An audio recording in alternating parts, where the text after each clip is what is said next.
If you're a runner, I guarantee you've heard it a million times. You have to stretch. It's basically the first commandment of running, right? But what if I told you that all that well-meaning advice isn't just a little off, but it might actually be making you a slower, less efficient runner? Well, today, we're going to unravel the real science behind the stretch. Seriously, just pause and think about that for a second. That whole routine you do, bending over, touching your toes, holding that stretch before you even take your first step, what if it's doing more harm than good? It sounds crazy, I know, but we're about to dig into the research to see what's really going on. Because let's be honest, there is a massive myth at the very heart of how most of us were taught to run. So let's jump right in and start separating fact from fiction. I mean, this is the one, right? This is the idea that's been drilled into us since gym class. It feels like an undeniable truth. But to really question it, we first have to make sure we're all on the same page about the different kinds of stretching. We got to understand the tools we're working with. Because yeah, it turns out not all stretching is created equal. The two big players on the field are dynamic and static stretching. And trust me, knowing the difference between these two is the absolute key to unlocking a better run. So first up, we've got dynamic stretching. The key word to remember here is motion. We're talking about things like leg swings, high knees, walking lunges, big arm circles. You know the drill. You're actively moving your body, warming everything up, and basically telling it, hey, we're about to go do something. And on the other side of the coin, you've got static stretching. For this one, the key word is hold. This is that classic stretch you're probably picturing, reaching for your toes and just staying there for, say, 30 seconds. You find a position and you hold it to lengthen out a muscle. Seems simple enough, but the timing is everything. So let's just lay it all out side by side. Dynamic stretching, that's all about motion. It's the perfect pre-run warm-up because it gets the blood flowing and improves your mobility. Static stretching, that's about holding a position.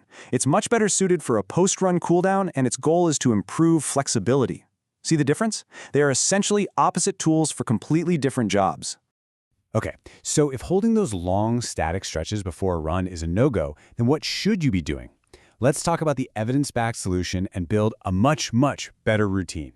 A good dynamic warm-up accomplishes three really crucial things. First, it literally increases your muscle temperature. It warms them up, getting them ready to work so they aren't shocked into action. Second, it gradually and safely raises your heart rate so you're not going from 0 to 60. And third, and this is a big one, it improves the mobility in your joints, getting your hips and knees ready to move smoothly. This is huge for preventing that all-too-common runner's pain. And you want to know the best part? We're only talking about 5 to 10 minutes. That's it. Think about that for a second. A tiny 5-minute investment before your run for a massive return in performance and injury prevention. It is, without a doubt, one of the most powerful upgrades you can make to your entire routine. All right, so we've got the pre-run sorted. Dynamic warm-up it is. But what about after the run? This is where we get to the heart of the matter and directly challenge that old-school wisdom we all grew up with. So here it is, the big one. The core belief that holding those stretches is what keeps you from getting injured. It sounds so right, doesn't it? But when you actually look at the science, well, a very different picture starts to emerge. And look, don't just take my word for it. This quote from Dr. Andrew Jocham at the Mayo Clinic says it all.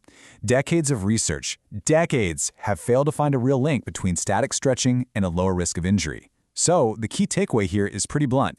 It's just not doing what we all thought it was doing. But it actually gets a little worse than that. Some research shows that holding a deep, static stretch can temporarily reduce your muscles' power output.